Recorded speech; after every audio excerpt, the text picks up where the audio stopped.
माबायदि आयंआ नैबे शर्ट मुभियाव जेनाखि एडिट खालामनाय माबायदि मोनदों? खुलुमबाय बयखौबो जोंनि बर' हारिनि आइ आफा बिदा फंबाय बयखौबो सिगाङाव आंनि गोसो सिंनि गोरबोजों नोंथांमोनखौ आङो खुलुमो। आङो बे शर्ट मुभियाव बाहागो लाफैदों बिफा महर। बिफाया एक्टरनि बिफा बा हिर'नि बिफा लादों आङो।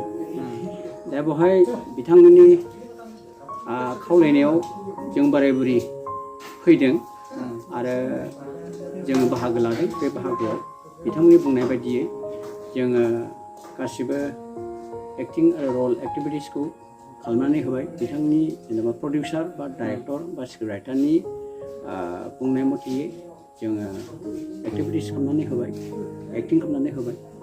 दा आइ आफासो मा सानो, जोंथ' आइ आफा नायनानै जेब्ला नुगोन बुंगोन मोजाङै जादों होनगोन तखनसो जोङो एसे गौरब जागोन बा एसे गावखौनो गाव मोजां मोनदों होननानै जोंखौ नायनानै मोजां मोनदों पाब्लिसिटिया बेखौ जों बुंनो हागोन। जों दा बर्थमान बुंनो हाया, मानोना जों गावनि एक्टिंखौ गाव बुंनानै लायोब्ला बे गोरोन्थि बादि मोनो आङो। खारन पाब्लिसिटि नायखांनानै आइ आफाया जा बुंगोन बेसो जागोन मोजां बा गाज्रि। बेखौनो बुंनानै आङो नोंथांमोनखौ आरोबाव खुलुमनाय जासिनानै फोजोबनाय जाबाय। गोजोननाय थाबाय माने आयंमोननिसिम बे ससे इन्ट्रडाक्सन होनायनि थाखाय।